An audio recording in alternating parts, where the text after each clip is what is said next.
There you are. Welcome, friend. Come in, take a seat, and settle close to the fire. Whether this is your first time here or you've been traveling with me a while, I'm glad you've made it. Because tonight, like every night, we've got a story to tell.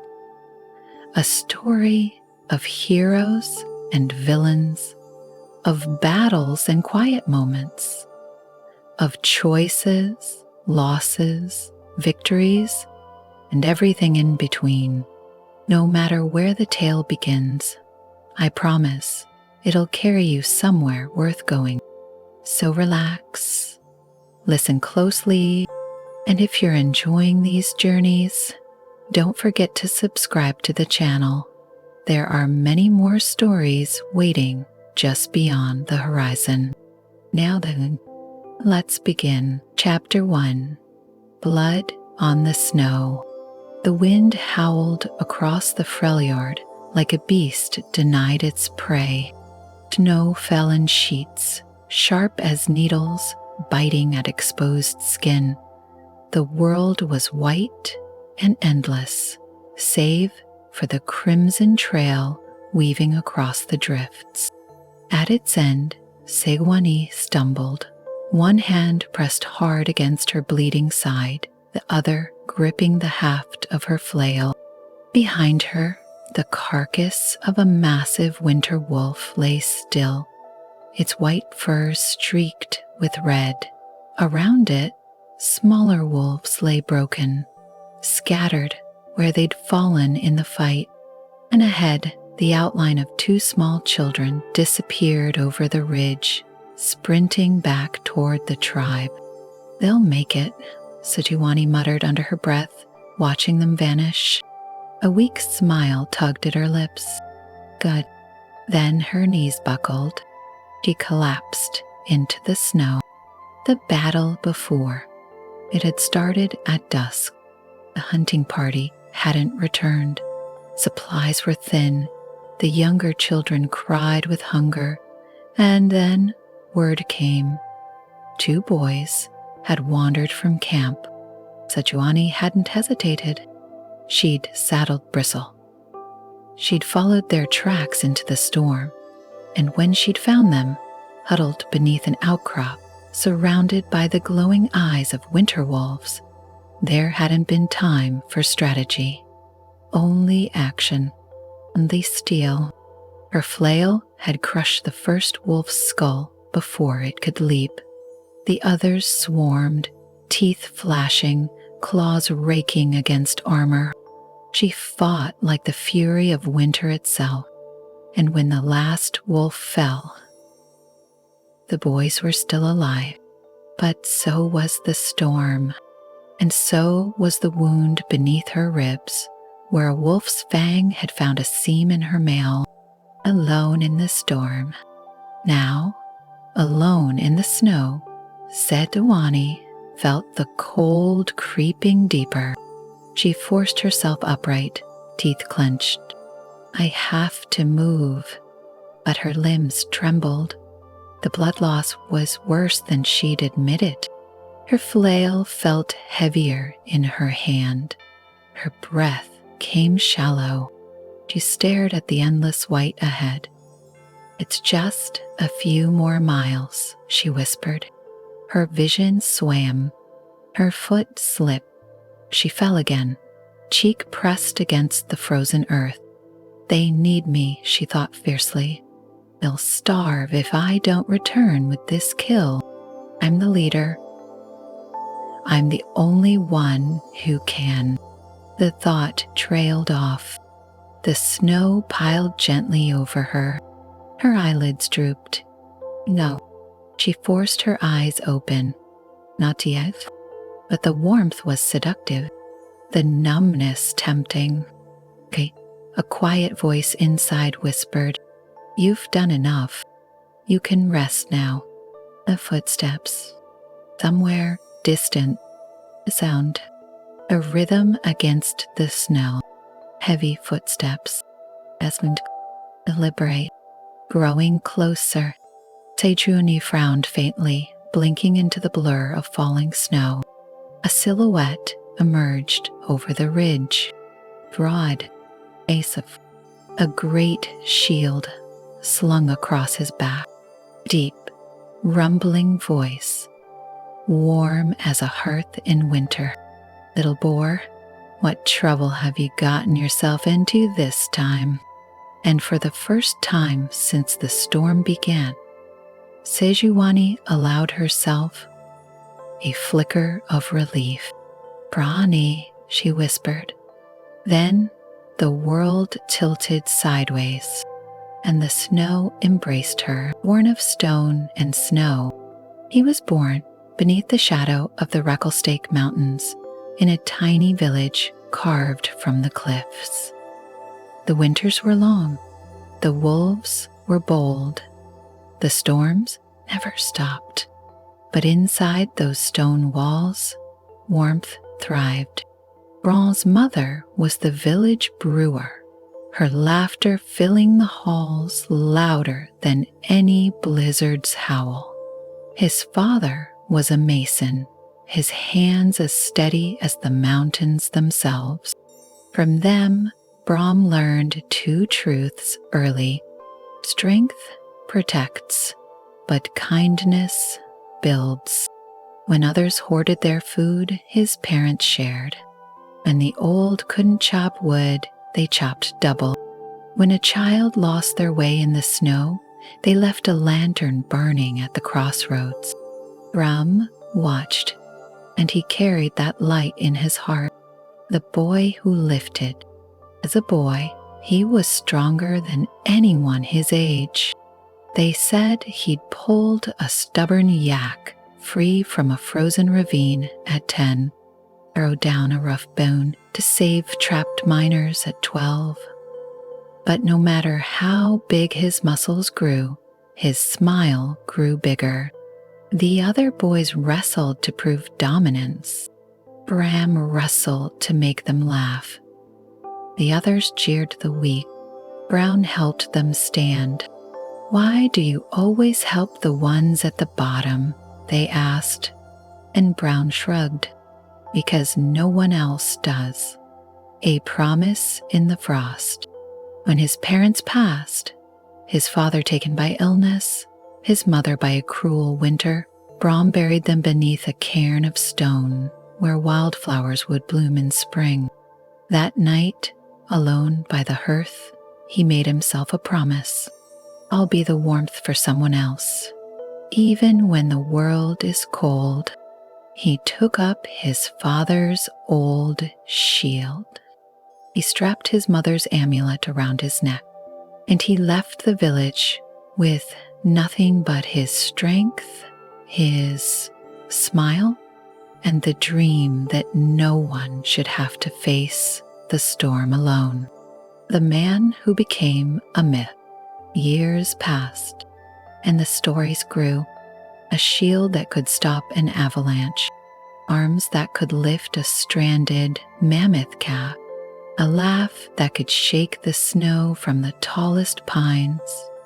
Everywhere he went, Braum brought bread, firewood, and protection.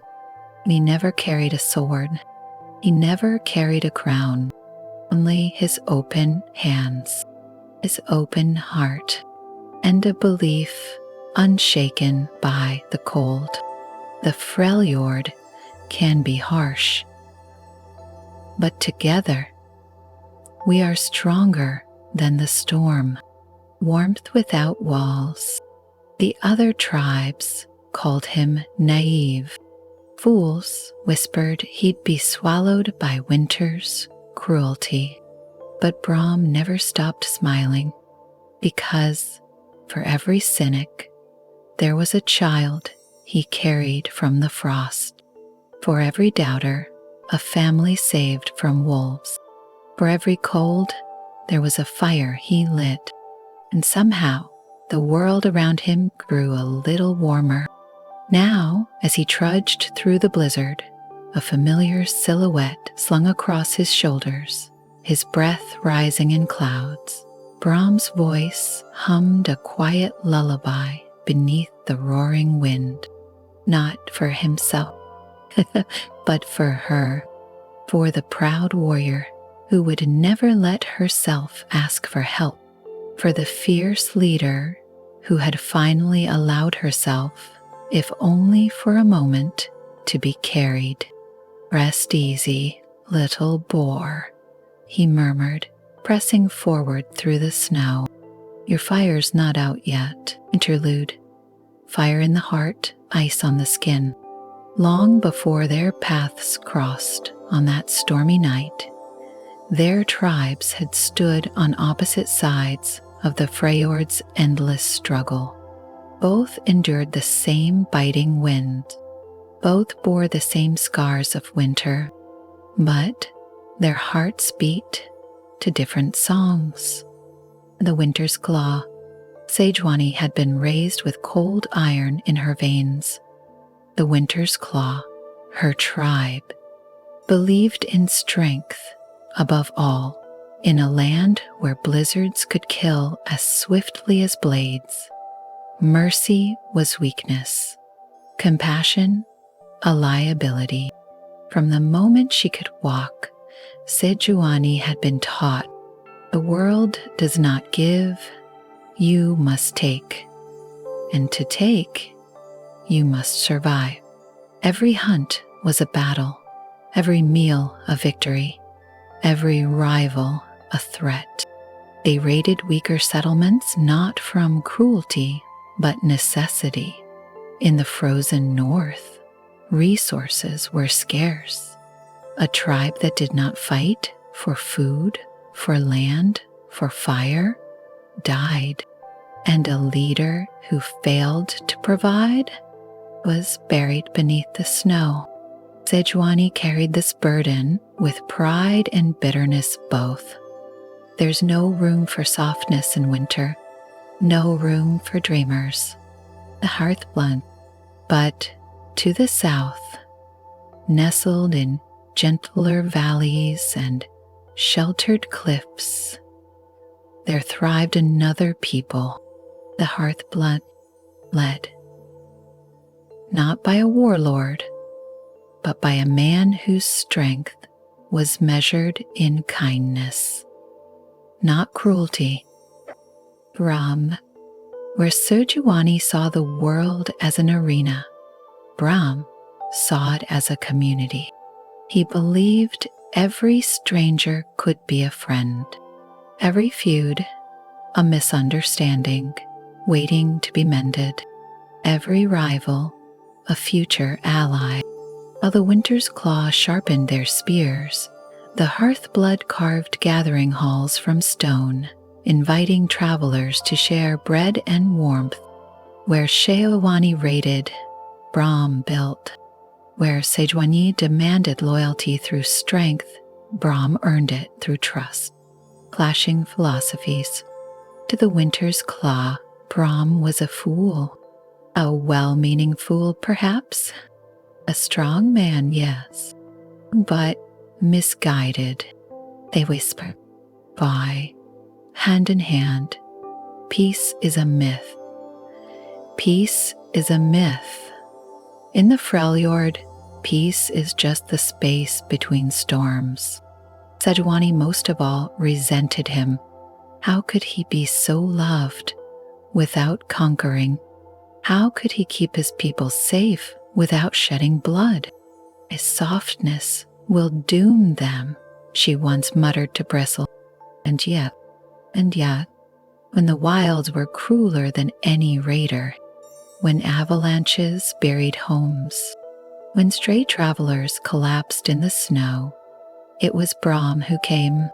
It was Braum's shield they found between them and the storm.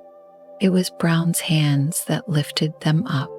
And sometimes, on rare, quiet nights, Sejuani wondered, is it softness or strength of another kind? Paths intertwined. They had met only once before, a tense encounter at a contested valley, when Braum came to defend a fledgling village Sejuani's raiders had marked for conquest. There was no battle that day, only words exchanged across the snow. Neither side yielded, but neither side struck, and as Sejuani rode away, she felt his gaze linger like an unanswered question. Now, years later, as his footsteps approached through the blizzard, she lay bleeding in the snow, half conscious, half prideful, and for the first time in many years, unsure what it meant that Braum was coming for her. Chapter 2: Shelter from the Storm. Braum's boots crunched through the deepening snow as the blizzard howled around him. Across his broad back, Sejuani lay unconscious, her body slumped but stubbornly warm, her breaths shallow but steady. Blood still seeped from her wounds, darkening the white fur of her cloak. "Hold on, little boar," Braum murmured, shifting her weight carefully. Almost there. Head, barely visible through the swirling frost, a jagged outcrop of rock jutted from the mountainside. Beneath it, a cave mouth dark and waiting. He ducked inside, shouldering Sejuani gently from his back, lowering her onto a flat patch of stone near the wall. The wind screamed outside, snow piling at the entrance. Braum rolled his shoulders, glanced toward the distant carcasses of the wolves she'd slain. "Waste not," he said quietly. He returned to the bodies, working swiftly. By the time the storm fully swallowed the outside world, Braum had dragged wolf pelts into the cave, laying them over Sejuani's prone form like a heavy blanket. He knelt beside her, inspecting the wound at her side. "Stubborn as ever," he murmured fondly. He unpacked a small flint kit, striking sparks until a small fire crackled to life near the center of the cave. Warmth spread, faint but welcome. The firelight flickered across Sejuani's face. Her eyelids fluttered, her lips pressed into a grimace. "Braun," she rasped, recognition and disdain mixing in her tone. "Waking in the cave." "You're awake," Braun beamed, sitting back on his heels. "Good. For a moment, I thought I'd have to carry you all the way home." Sejuani glared at him, groggy but defiant. "Why, are you here?" Aired of trouble. Seemed like someone needed saving. "I didn't need," she started, then winced, clutching her side. Braun raised his hands peacefully. "No shame in it, little boar. Even the strongest need a shield now and then. I had it handled," she muttered. Braum chuckled softly, tossing another stick onto the fire. "Or you did." He scowled, shifting beneath the wolf pelts. "This softness will get you killed one day, Braum." He tilted his head thoughtfully. "Maybe," he allowed, "but not today." Philosophies clash. The storm howled outside, rattling the rocks like the growl of some great beast. Inside, the cave flickered in orange and shadow. "You've always been a fool," Sejuani said bitterly, her voice low, "thinking kindness can tame the frail." Braum's smile didn't fade.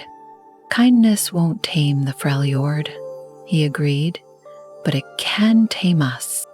She snorted. "Weakness. That's what it is." He leaned forward, resting his arms across his knees. "Then why?" he asked softly. She frowned. "Why what? Why did you save those children?" Her eyes narrowed. I had to. They're the future of the tribe." "Ah." Braum nodded. "But they were weak." small, defenseless. Shouldn't the Freljord have culled them? Sejuani's lips pressed tight. That's different, is it? Braum's gaze held hers across the fire. You say only the strong survive, but you carried them on your back through the storm. You fought a whole pack of wolves to bring them home. He tilted his head gently. Sounds like kindness to me. Silence stretched between them. The fire cracked. Outside, the blizzard roared. Inside, only the flicker of flame reflected in Sejuani's eyes. I'm their leader, she murmured finally, voice low. It's my duty. Braum's smile softened. And duty without kindness is just a chain. She looked away, anger and doubt warring quietly beneath her stern face. Don't act like you understand me, she muttered. Braum chuckled softly, leaning back against the stone wall. Not yet, little boar, he said warmly, but I'd like to try. The long night, the storm raged on. The fire burned low, and in the quiet of the cave, beneath the weight of wolf pelts and the steady warmth of a man who never stopped believing in hope, Sejuani closed her eyes, not asleep, not trusting, but for tonight, safe. Chapter 3. A warmth she never knew. The fire crackled low. The storm still howled beyond the stone wall, and Sejuani shivered. At first it was subtle, a twitch in her fingers, a faint chattering of teeth. But then the tremors spread deeper, uncontrollable, rippling through her shoulders, her chest, her legs beneath the wolf pelts. She cursed under her breath. Kiam, cold. Braum, sitting nearby, frowned with concern. Fever's coming on, he murmured, rising to his feet. I'm fine, Sejuani snapped hoarsely, though her voice betrayed the weakness pooling beneath her stubborn pride. You're not, Braum replied gently. He knelt beside her, pulling aside the wolf pelts. Stay back, she growled, but her body betrayed her, unable to push him away. With practiced ease, Braum scooped her into his arms, cradling her against his massive chest. Her fists pressed weakly against him. Put me down, she hissed, though her protests lacked fire. You'd freeze, Braum said calmly, wrapping the pelts tighter around both of them. This way, you'll keep my warmth. I don't need them. But the words faded. The heat of him radiated through the wolf pelts, through her chilled armor, sinking into her skin like sunlight breaking through endless winter. It wasn't just warmth, it was safety, a shelter stronger than stone, a heartbeat steady beneath her ear, a softness beneath the ice. For a fleeting moment, Sejuani let herself lean into him, her breathing slow, her trembling eased, and then she realized how close they were, how solid his chest felt beneath her cheek, how large his arms were, wrapped around her like a living shield. The faint pink flushed across her pale cheeks. Idiot, she muttered under her breath. Braum rumbled. Nothing. She looked up, slowly meeting his gaze.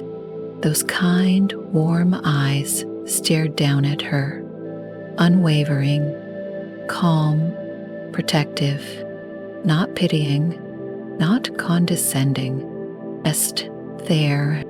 Her lips parted, but no words came. She swallowed, looking away quickly, cheeks burning deeper. A guardian. Braun adjusted the pelts again, holding her a little closer as a gust rattled the rocks.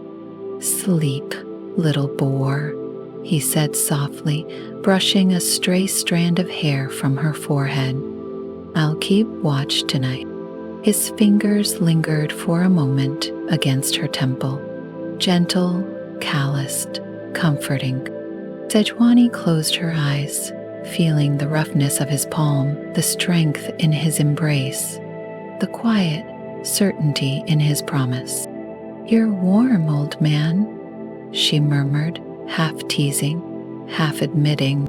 Braum chuckled quietly. "Some say Braum's heart is as big as his muscles," he said, smiling. Sejuani huffed faintly. "Might be true." And as the storm raged outside, swirling snow across the mountains, she let herself drift, not fully asleep, but resting for the first time in years, in the arms of someone stronger than the cold. Chapter 4: The Walk Back. Morning broke across the mountains.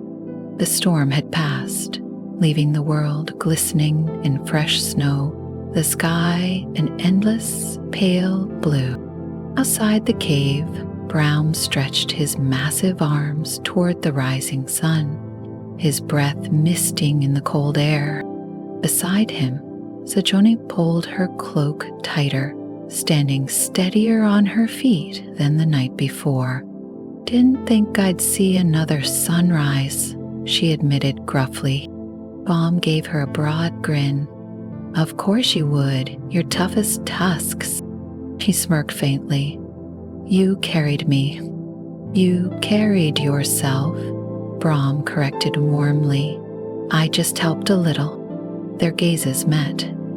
Brief, quiet, then a distant shout broke the moment. Lady Sejuani. Down the slope, a squad of her warriors approached, some on horseback, others trudging through knee-deep snow. They carried stretchers, supplies, anxious looks turning to relief. "We tracked your trail," one called. "We feared the worst when the storm hit." Sejuani straightened, squaring her shoulders. "I'm fine," she said curtly, though her voice softened. Braum stepped aside as the warriors surrounded her. One reached to help her into the saddle. Before she mounted, Sejuani turned back toward the cave, toward Braum. "You didn't have to help me," she said quietly. Braum rested his hands on his hips, smiling gently. "But I did." She hesitated. "Thank you." Braum gave her a cheerful wave. "Be well, little boy."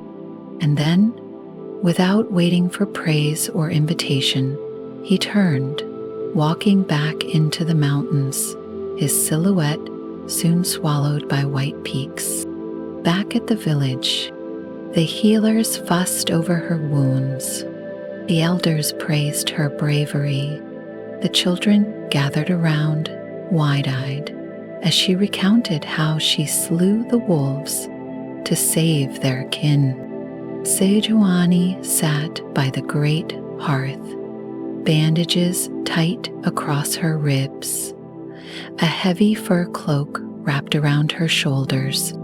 But no matter how many times the story was told, her mind kept drifting back to that cave, back to his warmth, back to the feeling of his arms around her, the steady thrum of his heartbeat beneath her ear, the way he looked down at her with those calm, kind eyes. She pressed a hand against her cheek, feeling an unfamiliar heat creep up her face. Mouth. She slouched deeper into the chair, pulling the fur higher over her chin. "What's wrong, Lady Sejuani?" one of the elders asked. "Nothing," she barked, a little too quickly. "Mind your own business." The elder blinked. She stared at the crackling fire. "He's just a fool," she told herself. "Just a big soft fool with a big soft heart and big soft arms." her lips pressed into a thin line. "Stop thinking about it," she muttered aloud, but she couldn't stop picturing it, couldn't stop feeling it. And in the quiet warmth of the longhouse, the proud, fierce leader of the winter's claw curled deeper into her chair and smiled. Chapter 5. A Strange Warmth. Sejuani stood near the center of camp, watching two of her warriors struggling to lash a cartwheel back onto its axle. One slipped, the other dropped the rope. The cart tipped sideways into the snow. "Useless," Sejuani muttered under her breath. Another group nearby tried lifting a fallen post. 4 men strained together, faces red, arms trembling. Pathetic. Her mind flashed, unbidden, back to the effortless way Braum had lifted her, carried her like she weighed nothing at all. How his arms had wrapped around her beneath the wolf pelts. How warm he'd been. Her lips pressed into a tight line. None of them are like him, she thought quietly. She shook her head sharply. Okay, played the role of curious conversation. Later, sitting near the longhouse hearth, Sejuani cleaned her armor. Across from her, Greta, one of the older women, knitting beside the fire, watched her with knowing eyes. "You've been distracted, Sejuani," Greta said slyly. "I've been busy," Sejuani snapped. Greta smiled. "Not too busy to stare at the fire for half an hour." Sejuani paused. "Greta, you're married, aren't you?" Greta raised an eyebrow, amused. 30 years, yes. Why?" Sejuani hesitated. "How do you know if you're fond of someone?" Greta dropped her knitting into her lap. Her grin widened. "Oh," Sejuani frowned. "What? Oh," Greta giggled like a girl again. "Oh, don't tell me you finally found a man." Sejuani stiffened. "It's nothing," she grumbled. "Oh, nothing, of course." Greta leaned forward eagerly. "Does he live in the tribe?" "No." "A warrior? A hunter?" "He's strong," Sejuani admitted, quieter. Greta's eyes sparkled. "Pretty hard, a strong man. About time. You deserve someone who can match you." Sejuani looked down at her hands. "He's kind," she added, voice almost small. Greta beamed. "Wow, then you're lucky." Sejuani frowned deeper. "Why?" "Because men like that are rare." Greta resumed her knitting, her needles clicking. "But if you want him to see you not just as a warrior, but as a woman," Sejuani's eyebrows crept upward, "you might need to show him a softer side." Sejuani stared. "And what?"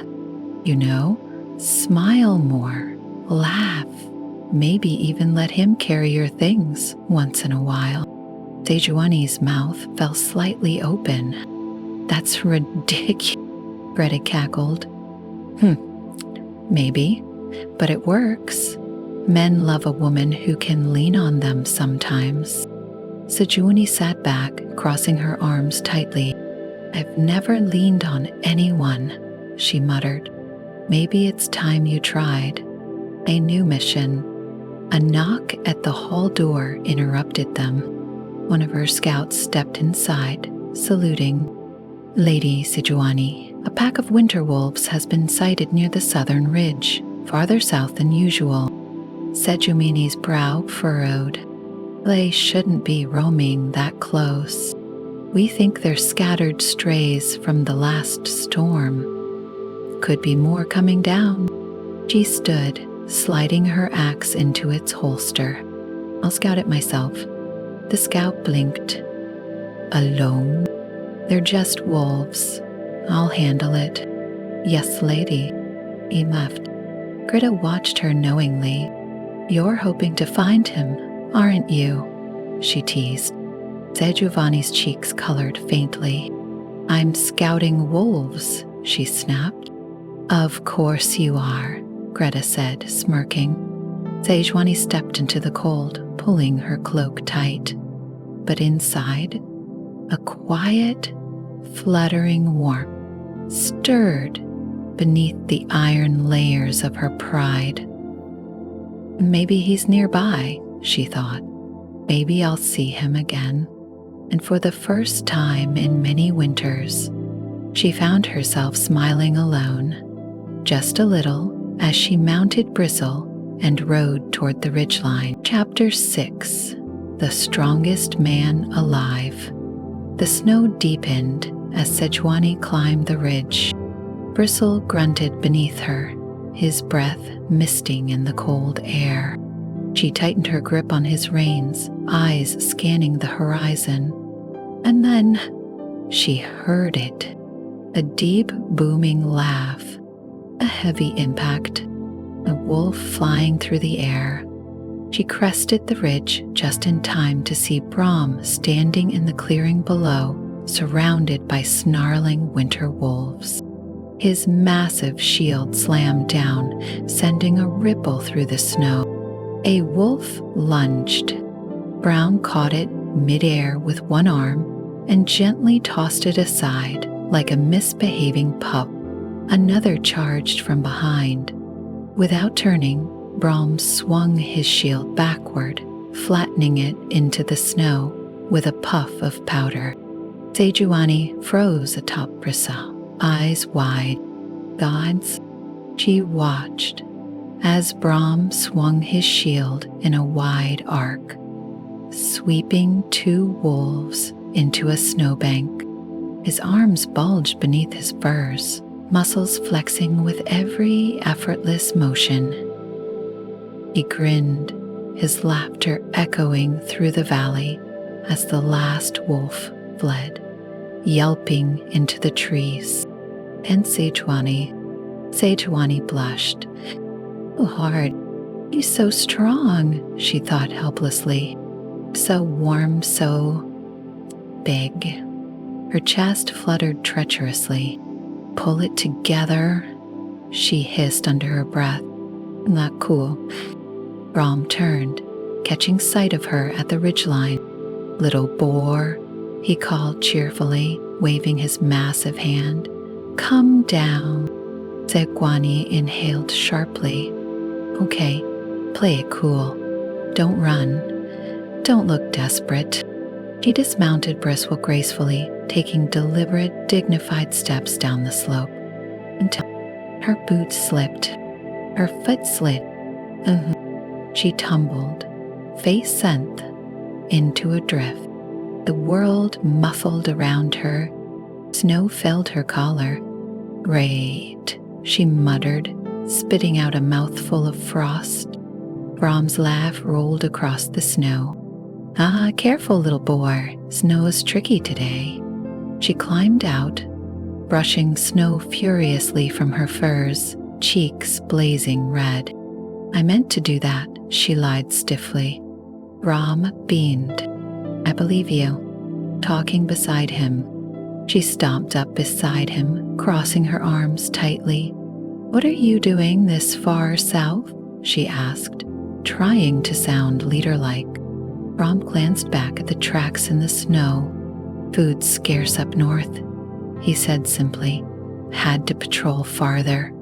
Fewer berries, fewer elk. Even the wolves are hungry. He rubbed his chin thoughtfully. That's why they've come this far, desperate beasts. He turned to her, his smile gentle. Hope I didn't overstep into your lands.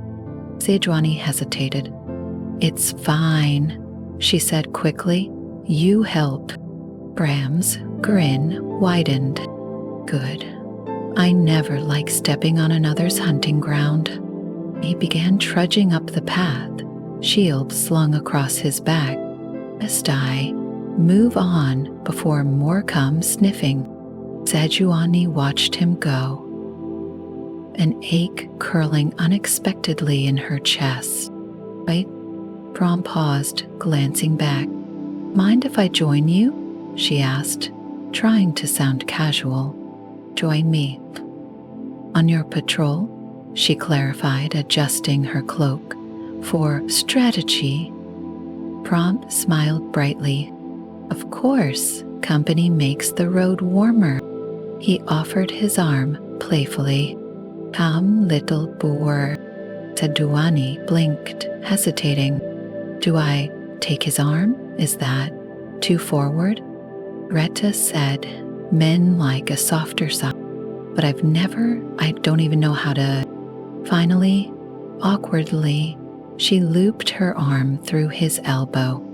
He didn't seem surprised. Didn't tease. Just walk forward, humming a quiet tune. And beside him, Sejuani's heart pounded furiously. Okay, she thought, trying to breathe. Didn't see. Just walk. Act natural. Act feminine. How hard can it be? But the entire way, all she could think about was how warm his arm felt beneath hers, and how the cold somehow didn't reach her at all. Chapter 7, The Path We Carry. They walked side by side across the snowy plain, the crunch of their boots and Bristle's quiet snorts filling the silence. The storm had passed. The sun glinted pale above, casting long shadows across the ridges.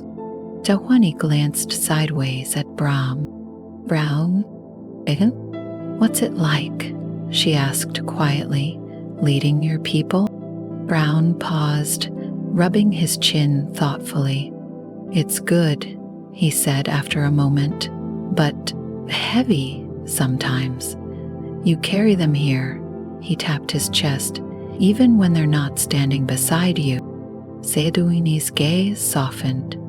I know that weight, she murmured. He looked at her, smiling gently. I believe you do. They walked a few more steps.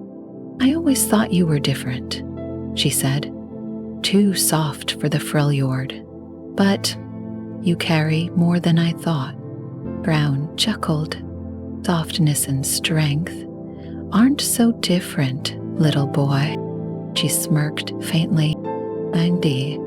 Simple question. As they crested a hill, Braum pointed toward the horizon. My village isn't far now. Small place, but good people. Sejuani hesitated, then asked quietly, Who leads them when you're gone? Braum laughed warmly. Oh, everyone pitches in, but mostly old Olaf. He's loud enough to count for 10 men. She smiled despite herself. And who cares for you, Braum? She asked softly. He blinked. What do you mean? When you're not there, who waits for you to come home? Braum scratched his beard, thoughtful. No one special, he admitted. Hearths warm enough when shared with everyone. Sejuani's brow furrowed faintly. So, you don't have a wife? A lover? Braum shrugged with that easy grin. Not yet. Haven't found the right woman, I suppose. He glanced at her, curious. And you, Sejuani? Surely a strong leader like you has a fine man waiting at home. She looked down at the snow, suddenly feeling very small beneath her furs. No. No, she repeated, a touch sharper. He raised an eyebrow. Well, then he's a fool, whoever he was. She blinked at him. Braum stopped walking, turning fully toward her. Any man would be lucky, he said earnestly. You're strong, brave, beautiful. Sejuani stared up at him. Her heart flipped over. He nodded, as if it were the most obvious thing in the world. I said that, didn't I? She opened her mouth, closed it again. A flush crept across her cheeks, beneath the scars and war paint. Beautiful.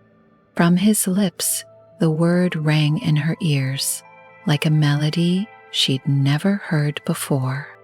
She swallowed hard, struggling for words. You really think that? Of course, Braum beamed.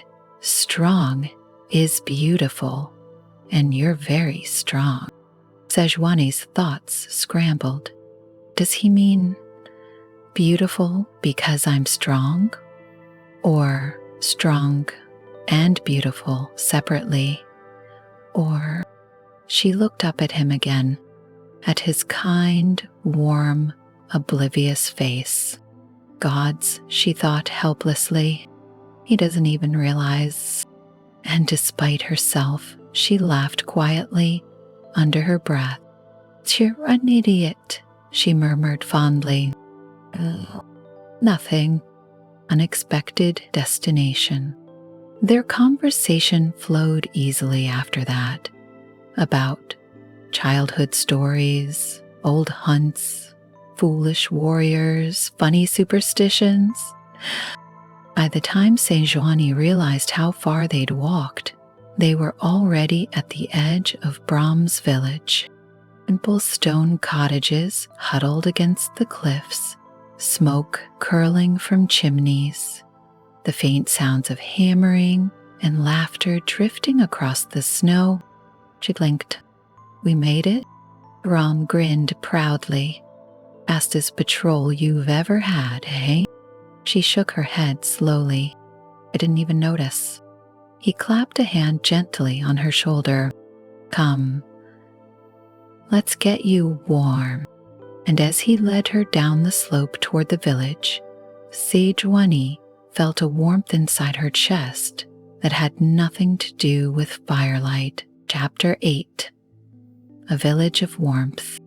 As they crested the final hill, the village came alive. Braum's back, a child shouted, and in an instant, a sea of small feet thundered across the snow, children running with wide smiles and outstretched arms. Braum laughed heartily, kneeling as they swarmed him. Ah, my little warriors, he boomed. Look how strong you've grown. Sejuani watched from behind, arms crossed, lips quirking faintly despite herself. The children clung to him, some climbing his arms, others giggling as he lifted two at once, one on each bicep. Then, a young woman hurried from one of the huts, auburn hair streaming behind her. Braum, she called joyfully. Sejuani's stomach twisted.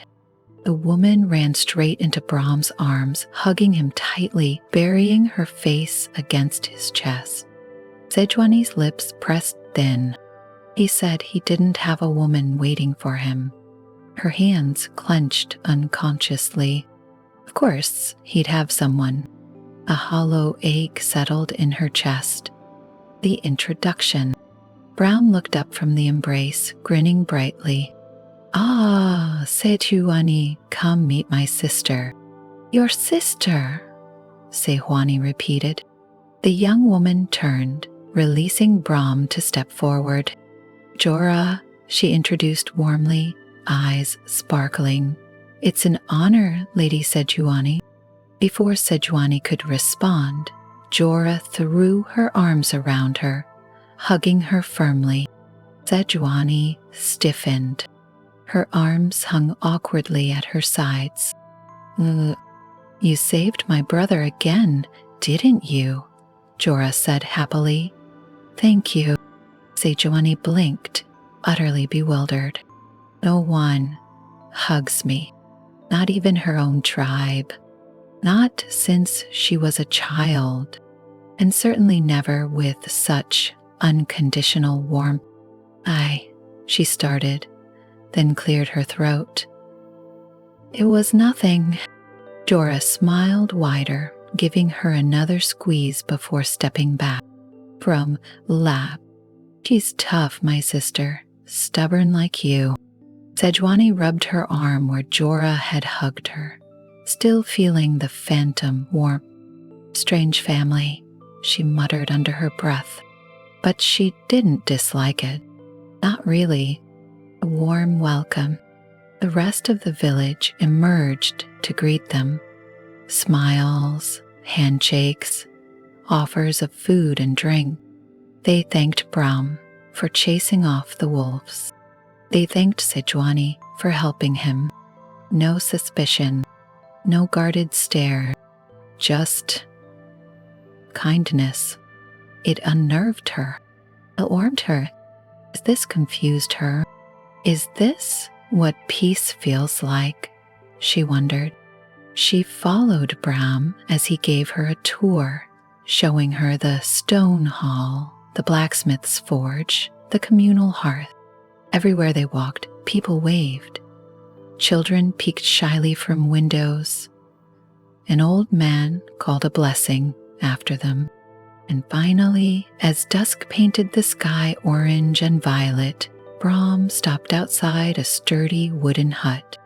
My home, he said simply. He opened the door. Inside was modest. A small hearth, a bed against the wall, a heavy shield resting beside the door, a table with mismatched chairs. Sejuani stepped inside, glancing around. You live alone? Braum nodded. My parents, Jorah, they have their own hut nearby. I like quiet sometimes. He stoked the fire, adding kindling until warm light filled the space.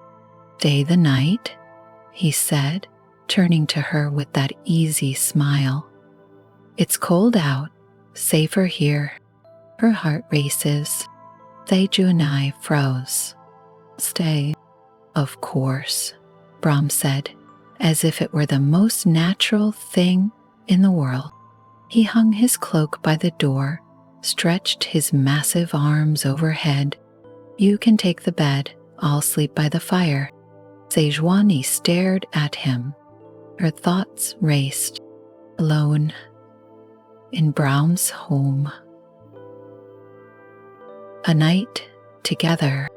Her face flushed deep crimson beneath her war paint. What do I say? What do I do? Greta said to be softer.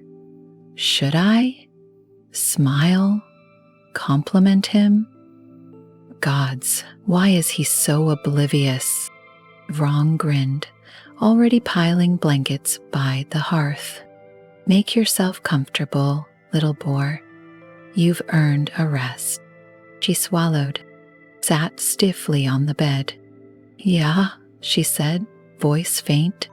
I'm going to die here. She pulled her cloak tighter around herself, heart hammering wildly. And across the room, Braum hummed a quiet tune as he stirred the fire, completely unaware of the flustered, lovesick warrior staring helplessly at him from beneath her furs. Chapter 9. The Fire Beneath the Ice. The night deepened outside Braum's cabin, the cold wind curling against the windows. Inside, warmth flickered from the hearth, filling the space with quiet crackling and shadows dancing along the wooden walls. Braum hummed softly as he stirred a pot over the fire, chopping herbs with surprising gentleness for such large hands. And in the back room, behind the curtain, Sejuani sat in the wash basin, letting the warm water soak into her skin, steam rising around her like mist. She stared at her reflection in the water. Now or never, she whispered. Her fingers trailed absently over the scar on her shoulder, the one from the wolf. She thought of Greta's words. Show him a softer side. Her heart pounded. Does he even see me as A woman? She swallowed, gathering her courage. Braum, she called. His voice rumbled back cheerfully. Yes, little boy. Could you bring me a towel? A pause.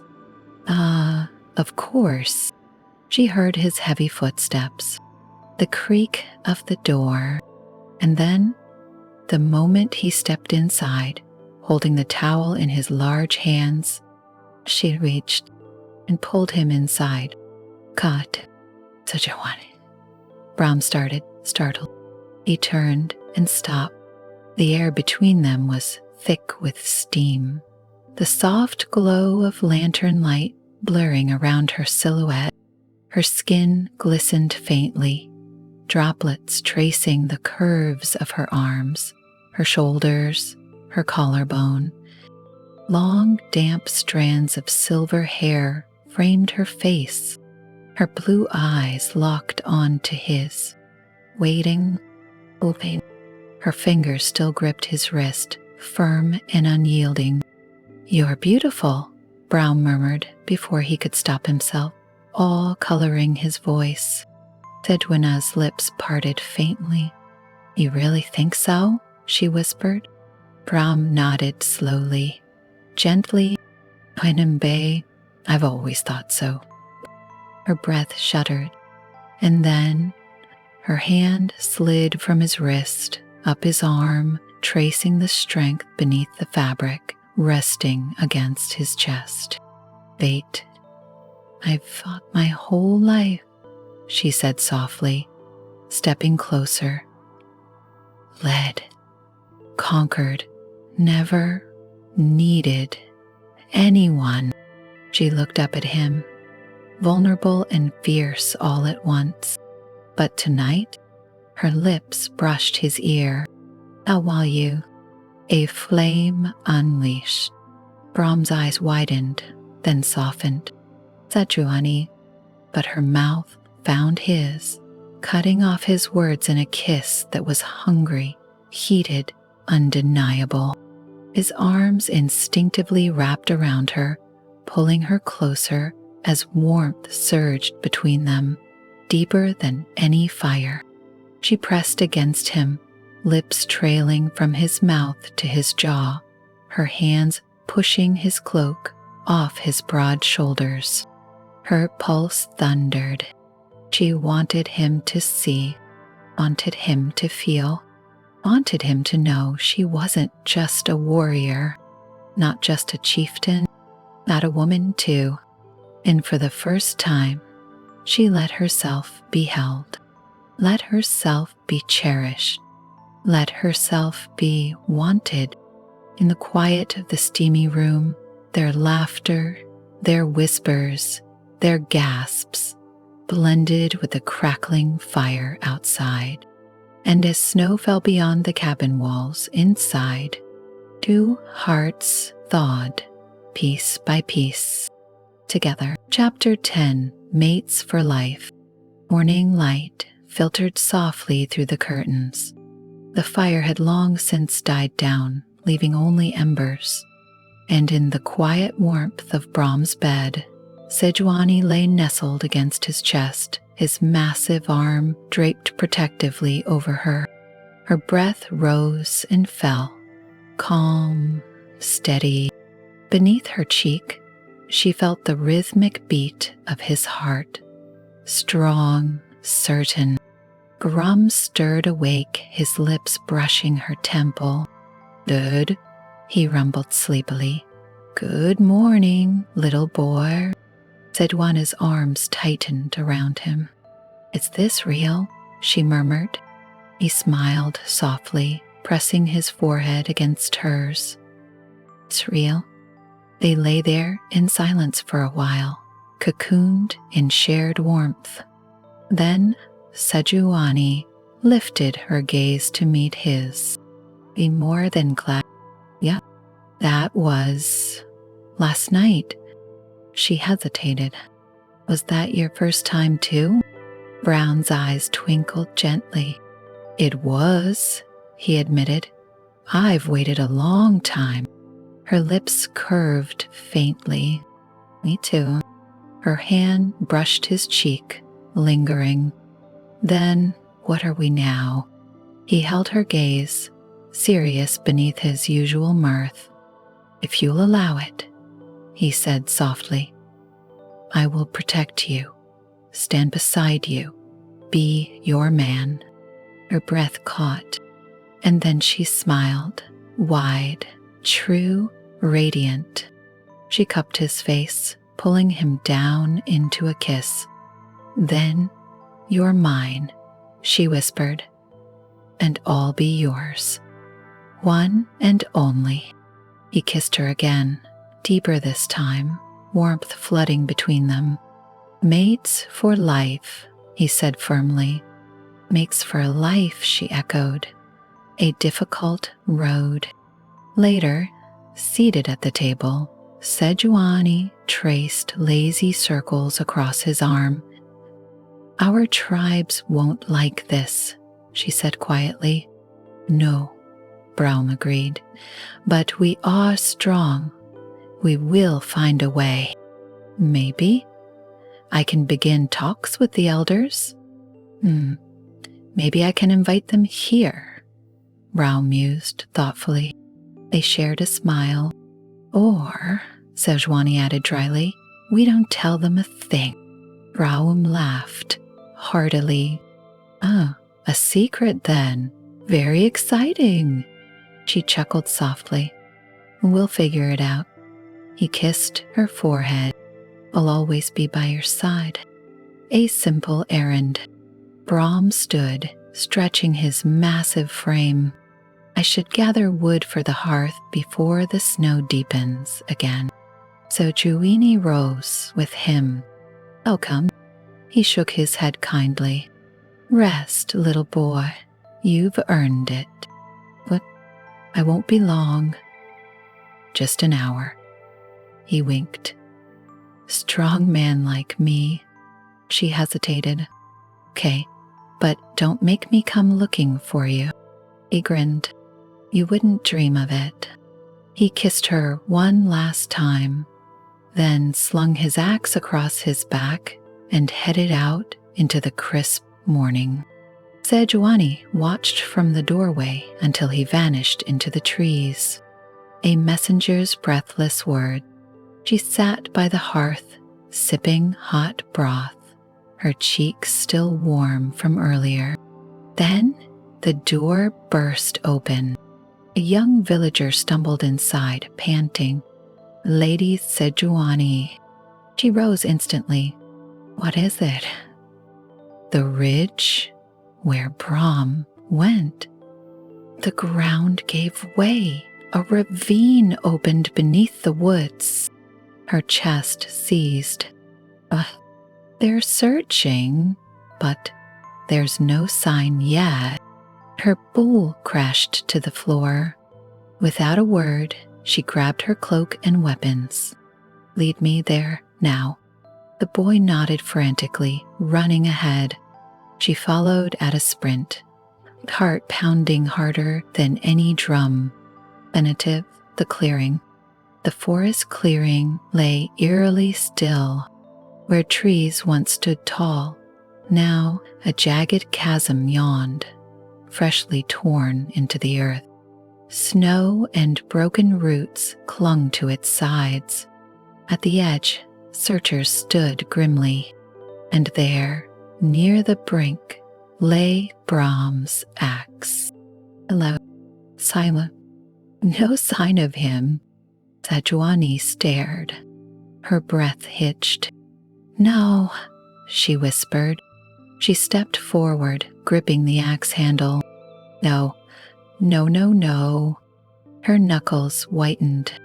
She stared down into the dark abyss, the cold wind rising around her. Hold on, Braum, she murmured fiercely. I'm coming.